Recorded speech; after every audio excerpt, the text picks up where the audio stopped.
Good morning friends, welcome back all of you. नमस्कार, आप सबों का हार्दिक स्वागत है यूट्यूब चैनल में, जहां पर आप सबों को फ्री विद्याभ्यास कराया जा रहा है। लगातार तरह तरह के टॉपिक्स संक्षिप्त में और बेहतरीन और शानदार शब्दों में और सरल शब्दों में समझाने की कोशिश की जा रही है। मेरे इस यूट्यूब चैनल में अब तक 150 से ज़्यादा भी वीडियो अपलोड किए जा चुके हैं। अफसोस व्यूअर्स इसे नहीं देख रहे हैं। आप इससे आगे बढ़ाएं और लगातार प्रोत्साहन दें ताकि इस तरह के वीडियोस की प्रक्रिया जारी रहे। चलिए, आज का टॉपिक बहुत ही संवेदनशील और ये मतलब कोई नई भी बात नहीं है, स्त्रियों का शोषण। जी हाँ, मैं आज का टॉपिक में नारीवाद यानी फेमिनिज्म सब उसको पूरी तरह से एक्सप्लेन करूंगा और ये बता देना चाहता हूँ कि नारीवाद का जो कंसेप्ट है, this is the part of political science for the optional paper. Those candidates who are preparing for UPSC and other PCS, they can watch this video and they must be very beneficial from this. Okay, so let's start. What is the concept behind feminism? देखिए, feminism ऐतिहासिक दृष्टि से पुरुष के प्रति स्त्री की पूर्ण स्वाधीनता या पराधीनता का सिद्धांत एक ऐसी मनगढ़ंत कहानी है कि मानव मन ऐसी और कोई दूसरी कहानी आज तक नहीं गढ़ पाया है। ये सब जो हैं मेरी आर बियर्ड के हैं, जिन्होंने 1946 में यह कथन कहा। नारीवाद या नारी मुक्तिवाद की मुख्य मान्यता यह है कि समाज में लिंग यानी जेंडर के आधार पर शक्ति का विस्तृत प्रयोग किया जाता है। शक्ति के विश्लेषण के संदर्भ में इस दृष्टिकोण को लिंग पर्सपेक्टिव की संज्ञा दी गई है। यह सिद्धांत पैट्रियार्की, जिसका पितृतंत्र समाज व्यवस्था का लक्षण मानता है, यह पुरुष प्रधान समाज के प्रति विद्रोह का शंखनाद करता है। इसमें जो निहित विचार हैं वो इस बात को व्यक्त करना चाहते हैं कि स्त्रियां या स्त्री वर्ग जो है वो पुरुषों के जो डोमिनेंट लक्षण है उसको तोड़ना चाहती है। उनका कहना है कि हमारा उत्पीड़न सर्वव्यापक है, जो हमारे जीवन के प्रत्येक पक्ष को प्रभावित करता है। हम पुरुषों को हमारे उत्पीड़न के मुख्य स्रोत के रूप में जानते हैं, पहचानते हैं। पुरुष का जो डोमिनेशन है, जो आधिपत्य है, वो आज कोई नया बात नहीं है। वो बहुत ही पुराना और बुनियादी और मतलब एक तरह से शुरुआत दशकों से चला आ रहा है। पुरुष के आधिपत्य ने सब पुरुषों को आर्थिक, यौन और मनोवैज्ञानिक लाभ दिया है। सब पुरुषों ने स्त्रियों का उत्पीड़न किया है, ये नारीवाद का कंसेप्ट कहता है। नारीवाद के अनुसार स्त्रियां ऐसा समूह है जिनके हित पुरुषों के हितों के विरुद्ध है। उनके हित आपस में टकरा रहे हैं। ये हित समस्त स्त्रियों को एक समाज, एक समुदाय के रूप में वर्गीकृत करता है, संगठित होने की प्रेरणा देता है।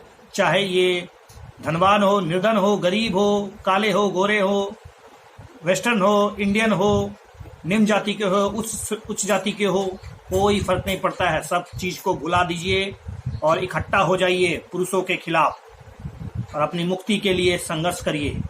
यही कंसेप्ट है नारीवाद का। नारीवाद अपने आप में राजनीति है। एक नई राजनीति की परिभाषा की मांग कर रहा है नारीवाद, और दावा है कि पुरुष की शक्ति केवल सार्वजनिक क्षेत्र तक ही सीमित नहीं है, बल्कि यह जीवन के व्यक्तिगत क्षेत्र, पर्सनल स्फीयर तक फैल चुका है। मतलब कि पैट्रियार्कल जो डोमिनेशन है यानी पितृतंत्र का जो आधिपत्य है, वो केवल स्त्रियों के सार्वजनिक जीवन को ही प्रभावित नहीं करता, बल्कि यह परिवार और यौन संबंध जैसे नितांत व्यक्तिगत क्षेत्र में भी स्त्रियों पर पुरुषों का एक तरह से आधिपत्य बना हुआ है, इसका सूचक है।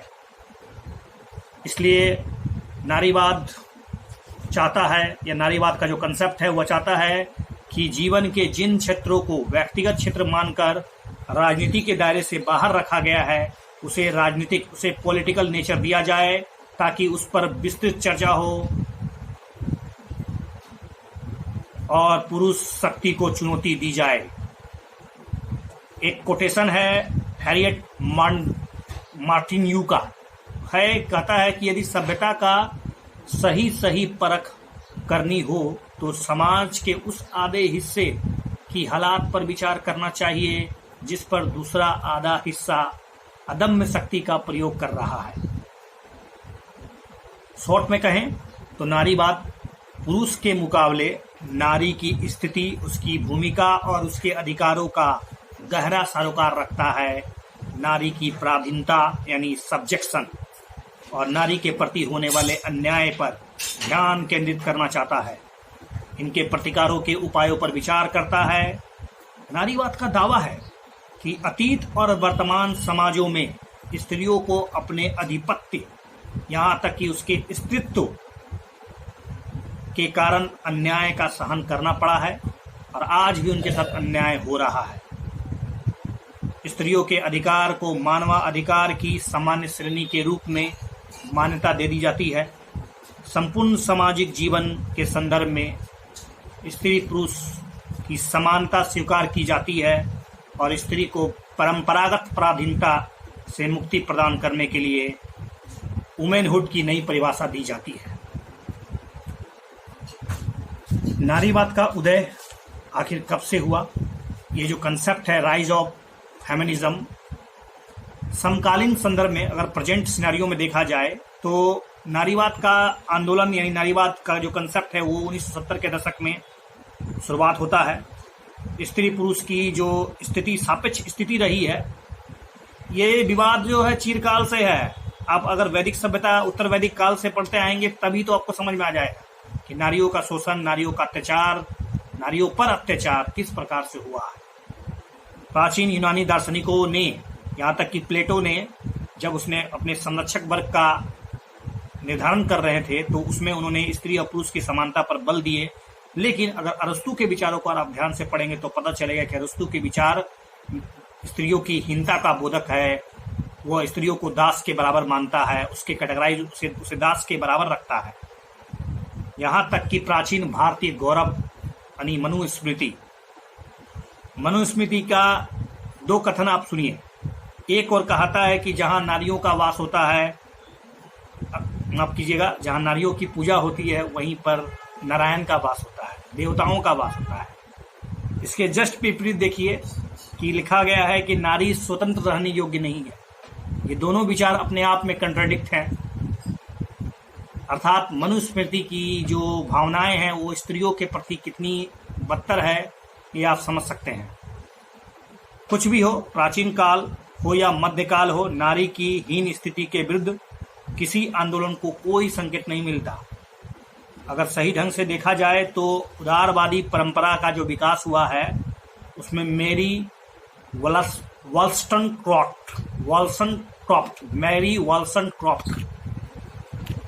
वॉल्सनक्रॉफ्ट की एक चर्चित कृति है, मतलब एक रचना है जिसका नाम है vindication of the rights of the women.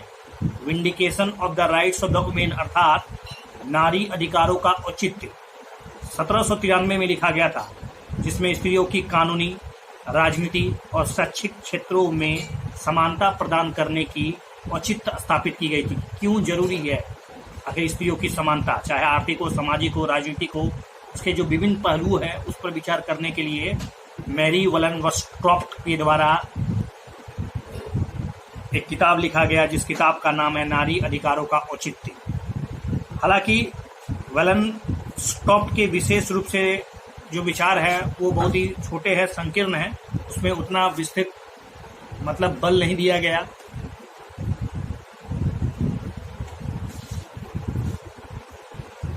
उसके बाद फिर अगर हम और आगे बढ़ते हैं तो 1806 और 73 के दरमियान में जॉन स्टुअर्ट मिल, उनके एक किताब जिसका नाम है सब्जेक्शन ऑफ वुमेन अर्थात स्त्रियों की पराधीनता, जो 1869 में छपी थी, जिसमें तर्क दिया गया था कि स्त्री पुरुष का जो संबंध है वो फ्रेंडशिप अर्थात मैत्रित्व वाला होना चाहिए, डोमिनेशन वाला नहीं, क्योंकि डोमिनेशन से दोनों का विनाश हो जाता है। मिल ने विशेष रूप से विवाह कानून में सुधार और स्त्री मताधिकार पर बल देने की बात भी कही थी। उसके बाद फिर मार्क्सवाद आता है, उसने भी स्त्रियों के जो पराधीनता है उसको स्वीकारा और कहीं ना कहीं उन्होंने पूंजीवाद के कंसेप्ट को स्त्री की पराधीनता का कारण बताया कि किस प्रकार से पूंजीवाद में परिवार के भीतर जो पुरुष की जो स्थिति होती है वो बुर्जुआ वर्ग अर्थात बोर्गलिस जो क्लासेस होते हैं, उच्च मतलब जिसको हम लोग जो बुर्जुआ वर्ग बोलते हैं, और महिलाओं की जो स्थिति है या स्त्रियों की जो स्थिति है वो सर्वहारा वर्ग की जैसा है। उन्होंने तर्क दिया कि जब तक पूंजीवादी प्रणाली का समापन नहीं होगा तब तक महिलाओं की स्थिति पराधीनता वाली ही रहेगी।